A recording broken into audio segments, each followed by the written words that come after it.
I was checking in for a flight when the attendant noticed my shirt. It has the name of this podcast on it. It says They Stand Corrected. And she said, "Oh, is that your podcast? What's it about?" So I told her, fact checking the news. And her first question was, "What do you think about what happened with Stephen Colbert?" And then the two other agents heard that and they came over and they wanted to know also. That was when I realized how widespread the fascination is about this. The announcement that Colbert's show on CBS will end next year. The decision came just after CBS's parent company made a big payout to settle a lawsuit from Trump, who has talked about how he hates Colbert. It is a mess. I've always known that I need to do some episodes about comedians because large numbers of people are getting news from comedians. That's a reality of the time we're living in.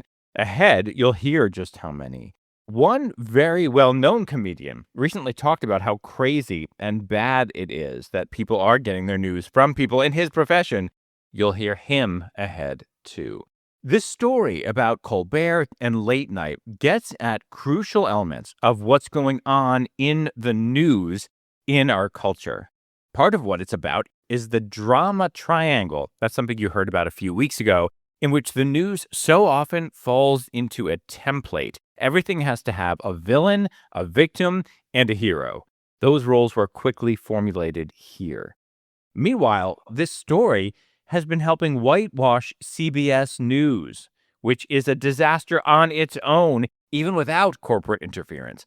I'll explain that ahead. Also, you'll hear from someone in the news business who says he used to like it when Colbert made fun of right-wing talking heads, playing up a caricature.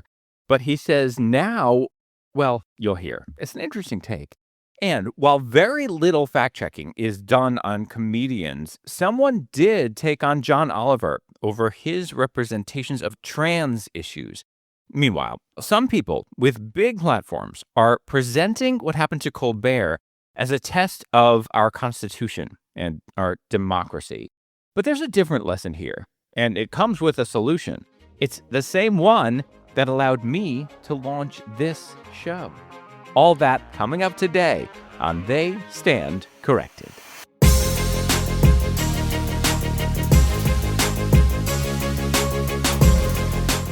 Hello and welcome. So great to have you here, part of this growing community of listeners to this show. Oh, I should introduce myself in case you're new. Hi, I'm Josh Lebs, and this is my podcast, They Stand Corrected, which fact checks the news. On this show, I focus on big mainstream media.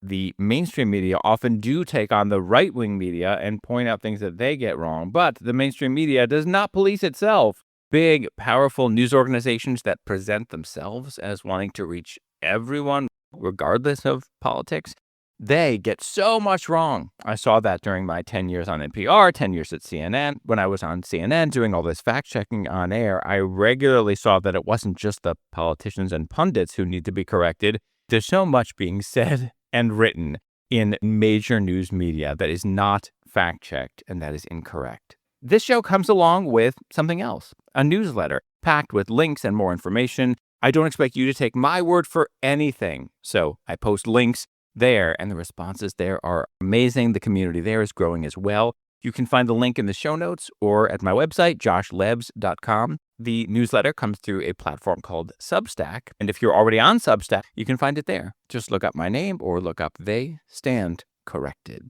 The newsletter is free, but a fantastic way to support this show is to become a paid subscriber to the newsletter. I have left the level really low. And if you become a paid subscriber, you get additional content, including content that saves you money. You'll see over there. Today's episode is sponsored by a couple who choose to remain anonymous. Sometimes people and organizations say they want to support the show, but they don't want any credit on air. They don't have any idea what the episode's even going to be about. If you want information on that, you can reach me through the newsletter or a form at my website. All right, enough business. Let's jump into this. As soon as Stephen Colbert announced that his show, The Late Show on CBS, is being canceled next year, a lot of attention came to something that's been going on involving CBS News. Colbert himself referenced that in one of his monologues. Over the weekend, somebody at CBS followed up their gracious press release with a gracious anonymous leak saying they pulled the plug on our show because of losses pegged between $40 million and $50 million a year. 40 million is a big number. I could see us losing $24 million, but where would Paramount have possibly spent the other $16 million? Oh, yeah. That is a reference to a settlement that CBS's parent company, Paramount, made in order to settle a lawsuit that Trump had filed. In that suit, he claimed that 60 Minutes edited a Kamala Harris interview to make her look and sound better during the election, and that interview was therefore misleading and unfair to him.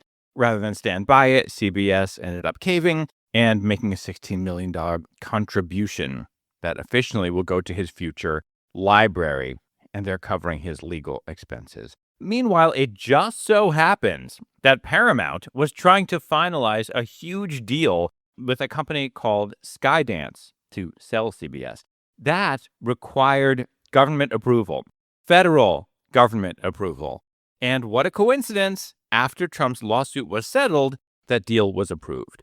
CBS is not the first to settle a lawsuit with Trump. I reported previously on ABC doing a payout of $15 million. Even if you think that Trump had legitimate arguments, the corruption is still obvious. For a sitting president to have that power and file these suits, that is clearly not how things should work.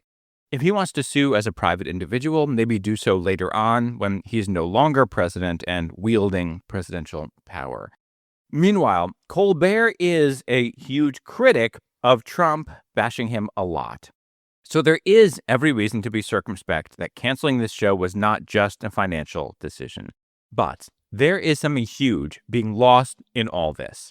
CBS News is also a disaster. On this show, I've reported on some things they've done. Like they interviewed a Russian leader who pushed all this propaganda about Ukraine. They never once asked him about Russia's attack on a democracy and its anti-democratic efforts. Not a word. Literally, the word democracy was not brought up.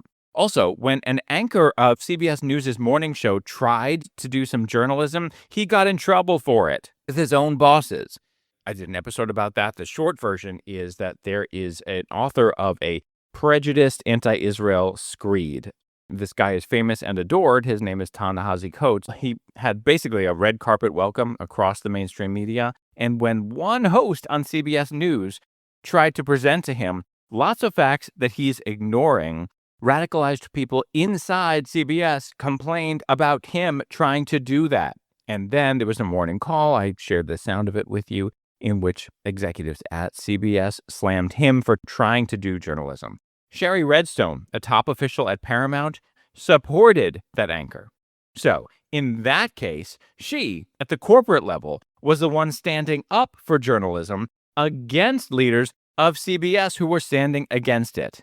I also recently reported on the hypocrisy of 60 Minutes presenting itself as standing up to its own bosses in favor of journalistic integrity, when 60 Minutes itself has failed journalistic basics lately. You can hear that in episode 56. Okay, so here is what happened in our country.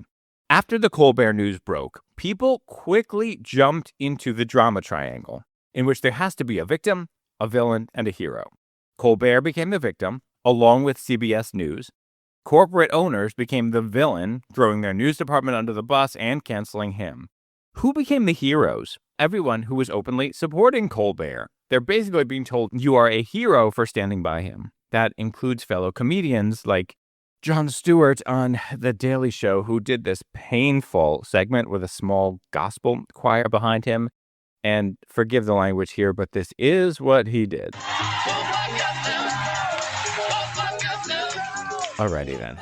On a more serious level, some people who are not comedians presented the end of Colbert's show as a crucial moment for America. This was Sunny Hostin, a host on ABC's The View. If it is political, this is the dismantling of our democracy. This is the dismantling of our Constitution, right? And so the First Amendment is the First Amendment for a reason. and that is freedom of the press, freedom of speech, freedom to speak truth to power. If that is taken away, if the comedians are being attacked, then that means our Constitution is being dismantled. That's right. That means the very rubric of our democracy is being dismantled. That's not the lesson, though. Maybe she didn't feel comfortable saying this because she is also collecting a big paycheck from a huge company, or maybe she just really didn't realize it. But the real lesson here is that big corporate interests should not have so much control over the news and analysis that Americans get in general. And they don't have to have that much power. Right now, anyone can get online, get on YouTube, or hey, maybe create a podcast and say what they want to say, including getting you the truth. Hint, hint.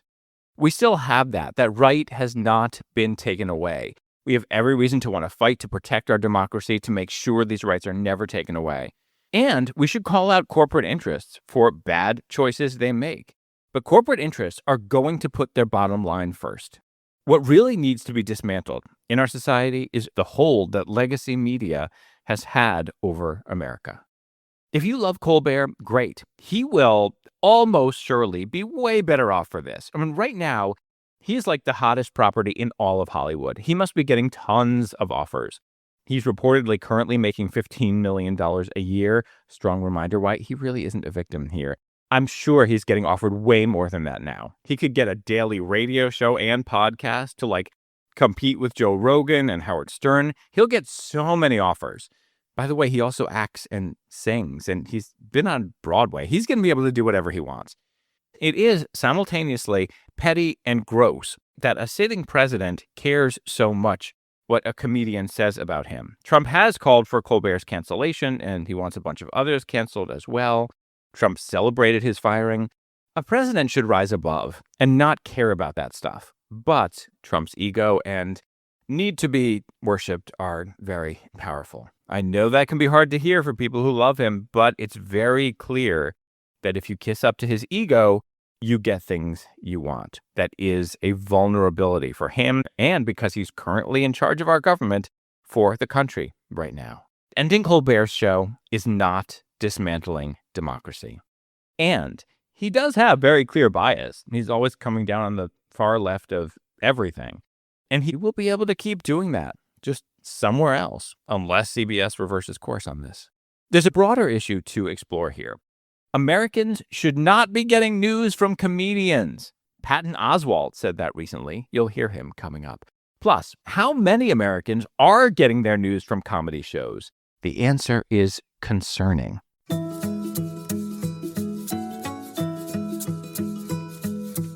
This is an absolutely amazing podcast. Josh Levs is a treasure and a wonderful source of information. I just wanted to thank you for They Stand Corrected. It's just fantastic. Thank you for these tools and for your incredible work here. If you are not listening to They Stand Corrected weekly, then you are doing yourself a disservice. Never before has a podcast like this been so necessary. Josh, keep up the good work. I absolutely love your podcast. I love what you're doing to prevent the democracy demolition of 24/7 toxic disinformation. It's a highlight of my week every time it comes out because I know I'm going to learn something. You have made me a much more educated consumer of news. Thank you so much to everyone sending in messages like this. To find out how you can do the same, get in touch. There's a form that's free and available to anyone to fill out. It's linked in the show notes.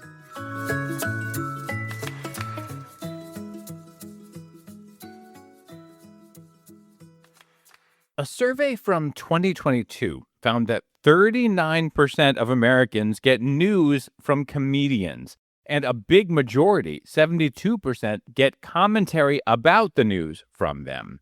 Meanwhile, there's a study this year that found something else. When people listen to comedy podcasts, they tend to trust the news they hear there. Those podcasts include The Late Show with Stephen Colbert, because his show is also released as a podcast. Comedians can either see that as an opportunity to educate people or to push their views onto everyone, whether their views are based in real knowledge of issues or not. Most of the comedy TV shows do that for the left. Over on Fox News, there is a competitor show, Gutfeld, doing that on the right. and they shouldn't have this role. But they do, largely because the legacy media has become such a mess. Patton Oswald talked about this on a podcast called South Beach Sessions. I hate the phrase that comedians are the truth tellers and the philosophers. It's like, shouldn't we be comedians, and our politicians and philosophers and journalists should be the truth tellers, standing up for people so that the audiences I perform for, I can say silly shit that I made up that amuses them in this better world they're living in? Colbert and John Oliver, who has a weekly show, they both come from The Daily Show, where host Jon Stewart is back once a week. And they all have that same perspective seeped in the left, whether the positions are right or not, or in keeping with what Americans think in general or not. That's how they see things. Seth Meyers also has a late night show, and he's taken a page from these guys and has been presenting news also with a left slant on everything. What's going on among all those late night comedians is out of touch with what's been happening in America. In my episode about what really happened in the election, when we finally got real numbers to dig into, a Democratic pollster explained that America is in the midst of a conservative resurgence with lots of people rejecting the left. So it's a fact that there's a disconnect there.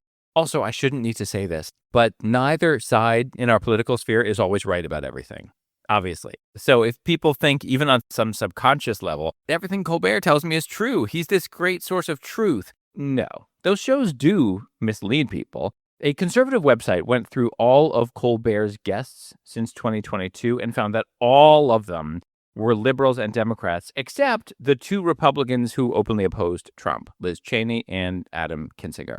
And that's his prerogative. To some people on the right, the announced end of Colbert's show is a good thing. On Sky News Australia, host Jack Houghton said this. Do you remember when he used to do the caricature of that kind of the crazy Republican? Yes. And then Jon Stewart would kind of come on, and I loved that. I thought it was the greatest show, really great satirical programming. But then he kind of became, on the other end, almost a caricature of left-wing politics himself. To people who see Colbert as always arguing that the left's position on everything is correct and the right's position or Republicans' position is always wrong, you can see how it would seem that way. That stuff's subjective. Here's a fact. Colbert has been giving people on the left a big platform to mislead viewers. He loves Bernie Sanders, who says things that are false. He also has on failed journalists. He recently had on as a guest Clarissa Ward of CNN. She is someone I've reported on this show after a listener sent me some stuff she did. Here's a clip of her on a recent episode of Colbert in which she described what she says is happening in Gaza. The UN has been saying for some time now, we are approaching a man-made famine. We did a story on CNN the other day of a little boy in such frustration that he was putting fistfuls of sand into his mouth and screaming at the camera. Of course she did a story that said that. Meanwhile, that sand thing is a new propaganda phenomenon in Gaza. There's a great YouTube channel run by Oren Kahanovich. He does some great fact-checking work. Here is something he pointed out. In places with real famine, like Sudan, parents don't film their kids eating dirt and posted it on Instagram. There is a lot of suffering in Gaza, no question. But if there were real famine, you wouldn't just see isolated, recycled images, you would see masses. It's true. There are these people in Gaza who are standing there or sitting there, taking long videos, watching these kids eat sand and not stopping them and not trying to help them. Who does that? To hear more about what's going on in Gaza, listen to last week's episode. Clarissa's quote-unquote reports include propaganda that she presents as fact. In an earlier episode, I reported on when she was in Syria, she said that this Syrian prisoner was freed and that she was there for it as part of it. And she said how extraordinary it is. But a fact-checking group focused on Syria realized that this guy was actually a torturer who had not been locked up for any real length of time. If she had just looked at this guy and looked around, she would have understood that the narrative she was giving people was wrong. So, Colbert does platform people who say things that he wants to hear and believe. Very few people bother to fact-check comedians, and the information they provide, but there was an interesting exception. In something called the City Journal, a writer took on John Oliver over an episode he did on trans people and trans rights. The writer, Lior Sapir, showed that John Oliver was twisting facts and misrepresenting data to give you a false impression. In John Oliver's segment, he wrote off the entire concept that trans kids should participate in sports that match their biological gender. There are vanishingly few examples nationwide of trans athletes attempting to compete at all, but even if there were more, discriminating against them would still obviously be wrong. In this episode, he did not mention that there have been male-bodied trans women who beat biological women in high school sports. It's rare. It's not happening everywhere, but it is a real issue. And a large majority of Americans in repeated surveys believe there should be rules making sure that that cannot happen. You wouldn't know that from him. You would think this whole idea is just pure bigotry. And for the record, this is a more complex issue than either side tries to make it. I did an episode about that and about the fact that even in the most traditional ways of determining gender, like reproductive organs or chromosomes, not everyone fits neatly into either category. Anyway, Oliver does stuff like this. The term rapid onset gender dysphoria, which is total horseshit. It comes from a study published by a researcher in 2018 hypothesizing that some kids identify as trans due to peer pressure. But it's worth you knowing that study was based on a survey of parents, not actual trans kids, and it targeted parents from organizations dedicated to opposing trans ideology, which is instantly disqualifying.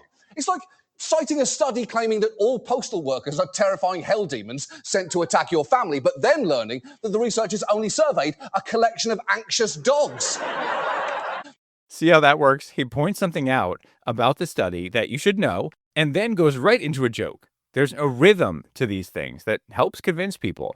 But then listen to what he does right after that. A survey of around 28,000 trans people found that of those who wanted hormone therapy and didn't receive it, 58% reported suicidal thoughts in a given year. That figure comes from a 2015 study that was distributed with the help of trans advocacy groups and health and support centers for trans people, which, for the record, do some important work. But it's very possible that the people they know are more likely to be people who have sought mental health support, which could easily skew the results also. I'm not saying, therefore, distrust the study. Studies in general, as you know from this show, need context. But you heard what happened there. When it's a figure he does not like, point out the context to show you that you shouldn't trust it. When it's one he does like, no context. Just take this one at face value. There's something else that struck me when I was reading this column in City Journal. The guy who wrote the column has a colleague at the same outlet, a colleague whom Oliver went after, and not just on the guy's positions or arguments. Say what you want about Chris Rufo, like, for instance, that he's a fear-mongering troll who looks like what would happen if someone made the recipe for Ryan Gosling but forgot to add the hotness. Now, if you've accepted the premise that this guy is awful and a fearmonger, then maybe you don't mind that joke. But imagine you know the guy and do not see him that way. And then you hear that from one of these comedians. And by the way, if this guy was taking a different position that John Oliver agreed with, he'd probably show the same photo he did in this segment and describe the guy as a dreamboat. This has nothing to do with what this man, Chris Rufo, actually looks like. To his credit, John Oliver does say that his show is not journalism. Here's an interview he did with NPR in 2016. Is this journalism? Is it investigative journalism? No. We're a comedy show, so everything we do is in pursuit of comedy. I mean, you're dealing in fact. Of course, though, but you can't build jokes on sand. You can't be wrong about something, otherwise that joke just disintegrates. So that's why it's most important. Now, that's a lesson that I've learned from Jon Stewart at The Daily Show. You try and be as rigorous as you can in terms of fact checking, because your responsibility is to make sure that your joke is structurally sound. Obviously, they're not just joking. They're joking in favor of a specific viewpoint and working to convince you to share it. And they have every right to do so. Fortunately, there's no sign that that right is currently going away, even if some of the big corporate powers are not fighting for it. I have found that when it comes to the whole idea of expecting comedians to tell the truth, some people get really worked up. They're like, what a crazy idea. It's comedy. Stop expecting truth. We've seen that with very controversial stuff, even beyond this. That's coming up. Plus, a rule that every person, whether a journalist or not journalist, it doesn't matter. Every person should follow if they care about truth.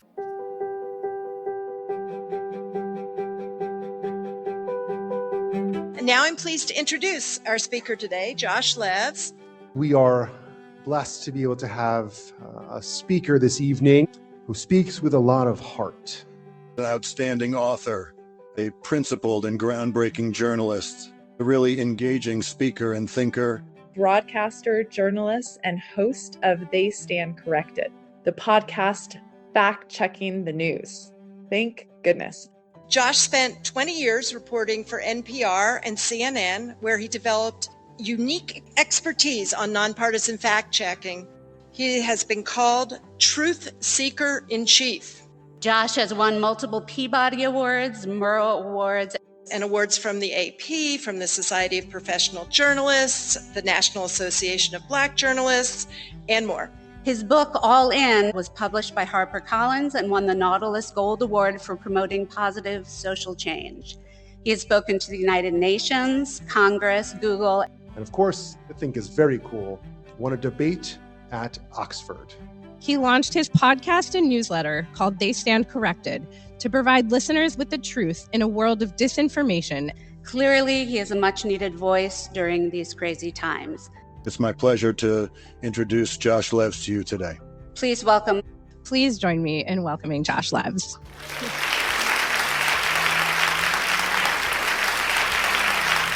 I love getting out there and meeting people like you. It's such a great opportunity to answer your questions and discover more about listeners to this show and potential listeners too. If you're interested in working out something in person or online, there's a form at my website, joshlevs.com. That's JOSHLEVS.com. You'll find a link in the show notes. Just click bookings.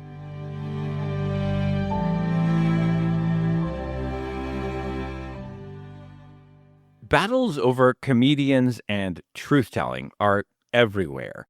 Joe Rogan is a comedian. He platforms people who spew dangerous lies about all kinds of topics. Vaccines, Holocaust denial, crazy conspiracy theories. The Daily Show had a host, Hassan Minhaj, who made up an entire backstory for himself to portray himself as a hero.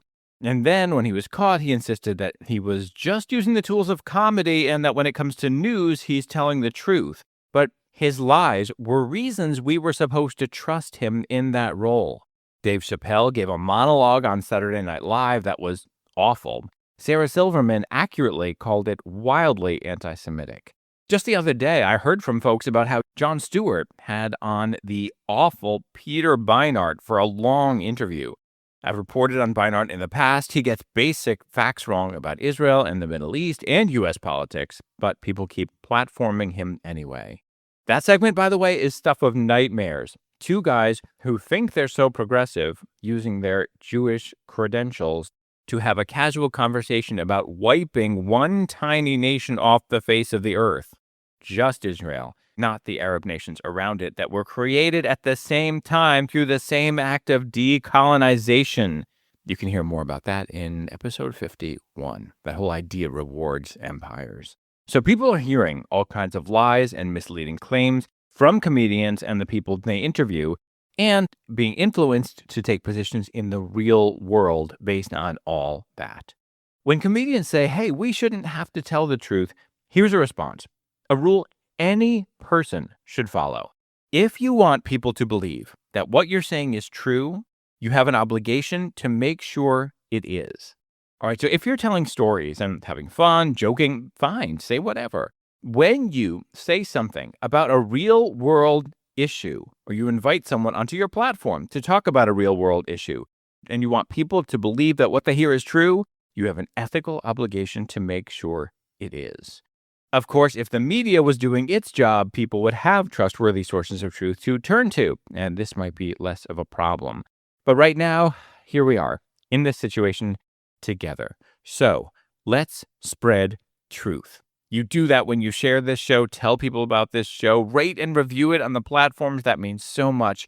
As always, I would love to hear from you. There are two great ways to reach me. The first and best is through the newsletter, and the second is at my website. There's a form anyone can fill out. Oh, let's meet. I'm going to be holding webinars with small groups of listeners so I can hear from you with your thoughts and ideas.